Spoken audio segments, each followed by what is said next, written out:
vivimos una guerra. O sea, hoy en día sí se vive una guerra interna. El hecho de que no estén vestidos de soldados los enemigos no significa que no es una guerra.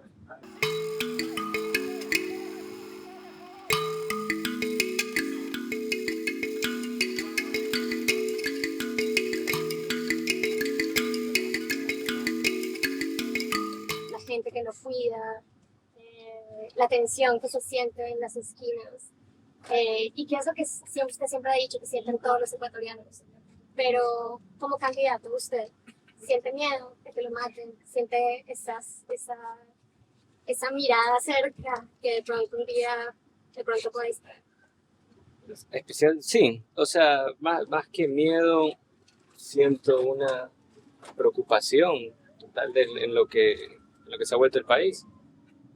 Es durísimo. O sea, tengo un niño de 1 año y medio que va todos los días al pre-kinder, porque pasa el tiempo y cada vez los meten a la escuela más temprano. Entonces, eso, tengo una esposa que sale a brigadas médicas en las zonas más pobres y eso es una preocupación con la que la cargo todo el día. Un candidato que fue compañero mío en la asamblea, además él mismo decía, los únicos 2 asambleístas que trabajan aquí somos tuyos. Él tenía su forma especial de ser y le disparan con custodia policial. Entonces es duro. Sí, no sé si se dio cuenta, pero teníamos policía y teníamos militares. Y dije, bueno, si a uno lo mataron solo con la policía, mándenme también a los militares. O sea, es duro. Denunciamos nosotros también la corrupción y estamos hablando de medidas muy fuertes. Al determinarlos y al nombrar a estas organizaciones como narcoterroristas, cambia, porque de acuerdo a nuestra constitución, el terrorista tiene derechos limitados, es como un soldado enemigo. Ellos quieren que se les diga, no, somos delincuentes comunes. O sea, como ya escuché, hasta son creativos, porque a uno lo escuché decir que son parte de una organización urbana.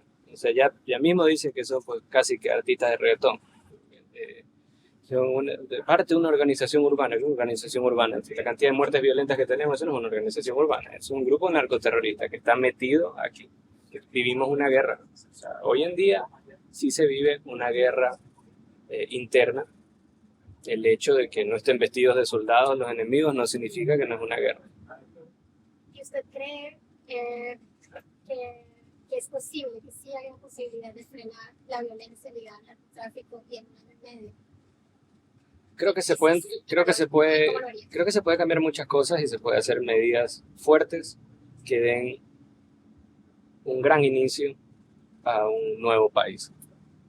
Es verdad que en 1 año y medio no es que se pueda cambiar el mundo, pero sí se pueden cambiar varias cosas claves: reducir la violencia, darle oportunidad a la juventud, también que hoy en día no tienen.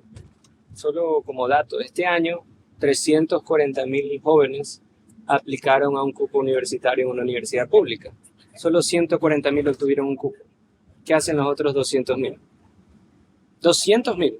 Y el próximo año el número será 250.000 más. O sea, ya el próximo año, si no hacemos algo urgente, 450.000 jóvenes entre 17 y 19 años no tienen nada que hacer.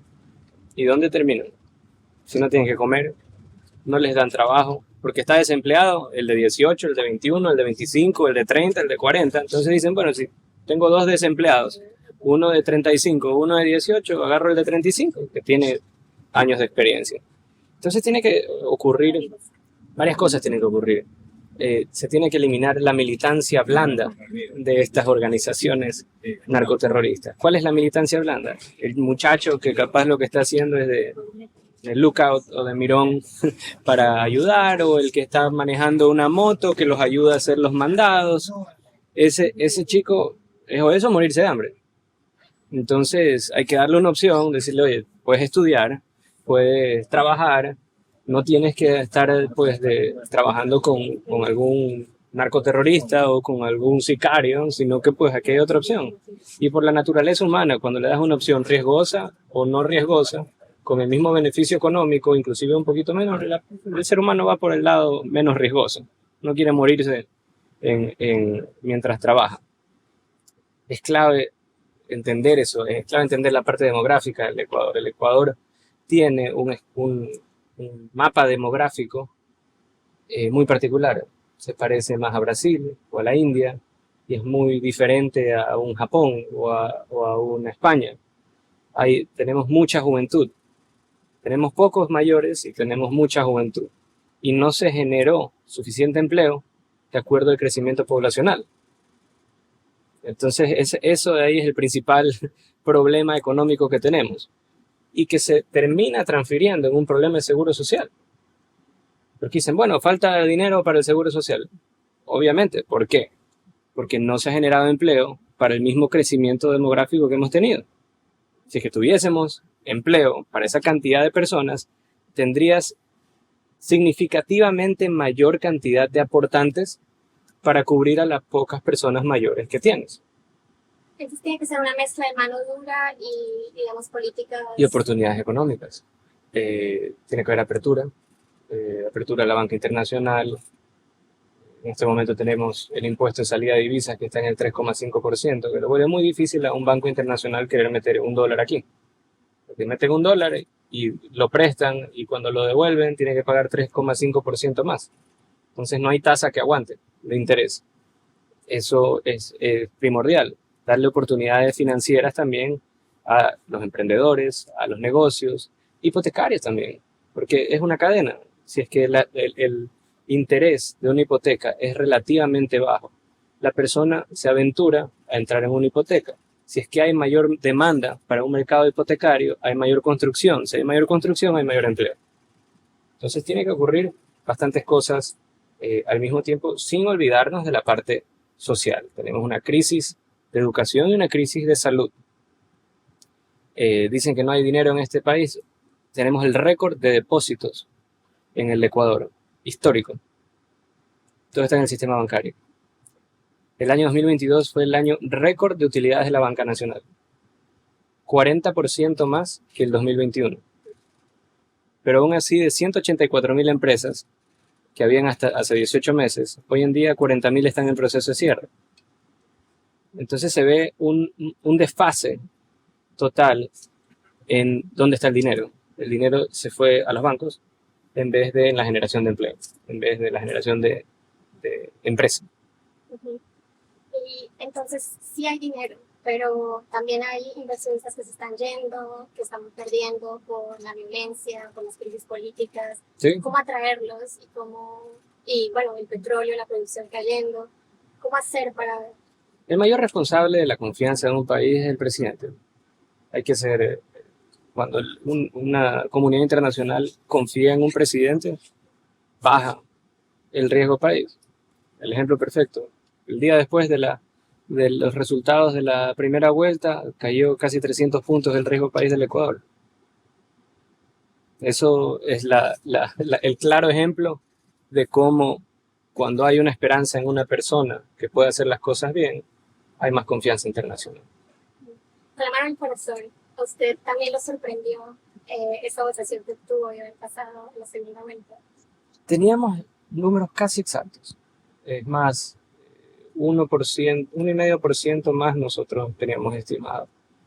Hicimos una campaña única, digamos, quedará para la historia esto como lo armamos, porque primero nunca dijimos que estábamos segundos, porque el segundo siempre le caen a palazos, siempre lo insultan, siempre le dice, o sea, lo ataca a todo el mundo, o sea, lo ataca el primero y lo ataca a todos los que están queriendo ser segundos. Yo fui por mi carril tranquilito y armamos dentro de nuestro esquema de redes sociales, de difusión, de territorio, todo para que el día de máxima popularidad sea el día de la elección.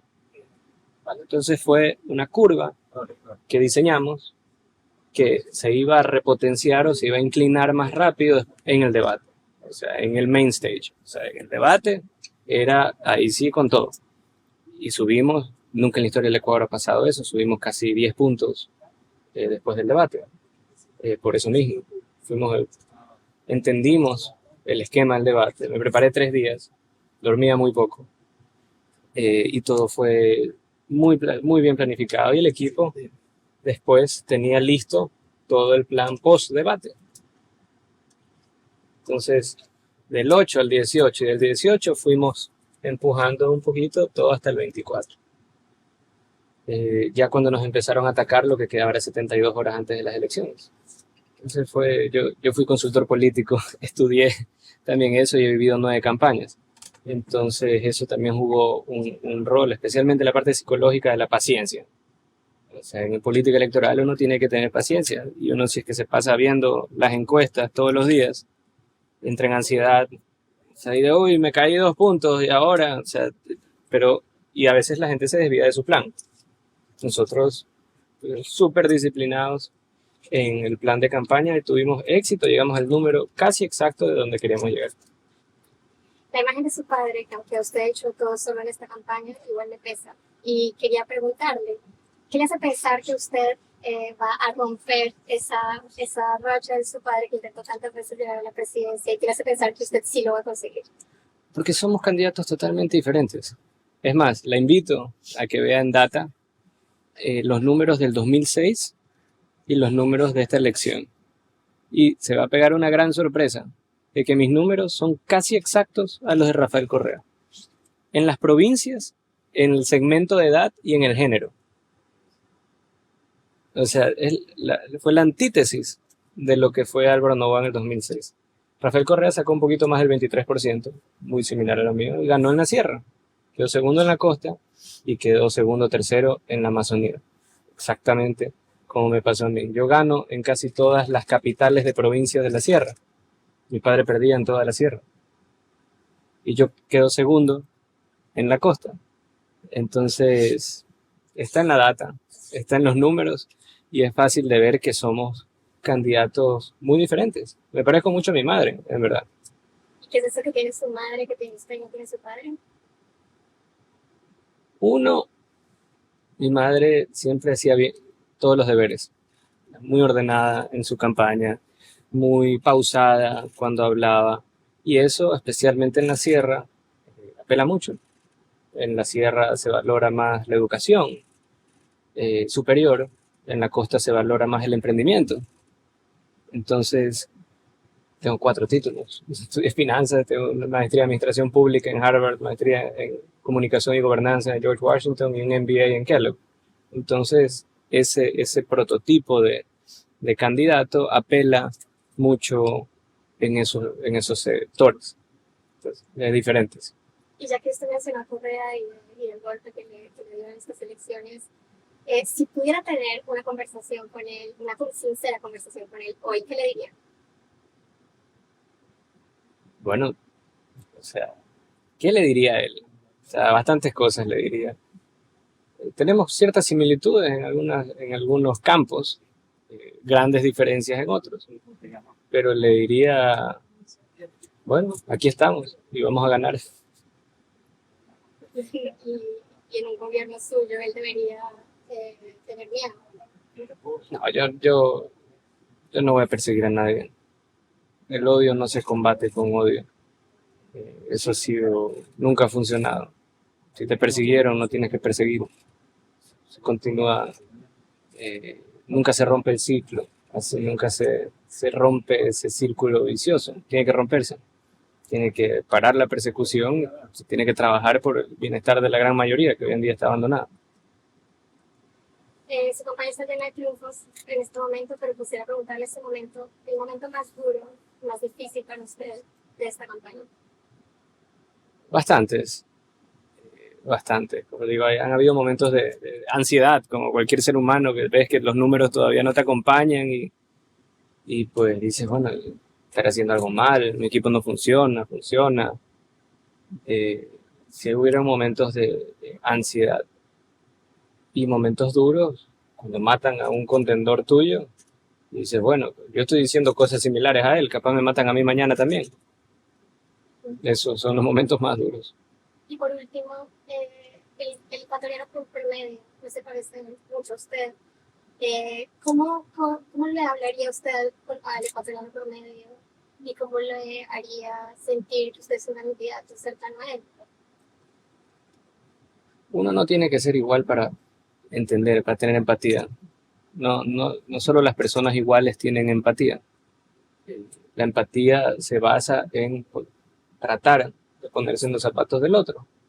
Y eso es lo que llevo haciendo toda esta campaña y voy a continuar haciéndolo. Han habido muchos candidatos que tampoco se parecen al ecuatoriano promedio. El mismo Correa, un hombre de 1,85 m, ojos verdes, profesor de universidad, pues, preparado en Bélgica, no es el ecuatoriano promedio tampoco. Pero ni Álvaro Noboa lo fue, ni otros presidentes lo fue. Sixto Durán Ballén, que fue el que estuvo durante la guerra con el Perú, hombre de 1,95 m, más blanco que la leche, pero fue un presidente que logró tener la empatía, logró tener también ese sentimiento de patriotismo para sacar adelante un país. Daniel, creo que es importante, y para cerrar, ¿qué errores del morenismo y del lacismo aseguras que no vas a repetir? La falta de empatía. El no entender, o por decisión o por omisión, lo que verdaderamente está pasando en el Ecuador. Creo que se quedaron muy entronados y no bajaron a ver lo que pasa en Durán, lo que pasa en el Florón, en Puerto Viejo, lo que pasa en el sur de Quito, lo que pasa en Puerto Arturo, en Chone, o en Huaquillas, en la frontera. Y cuando pierdes esa perspectiva, pierdes todo, creo yo.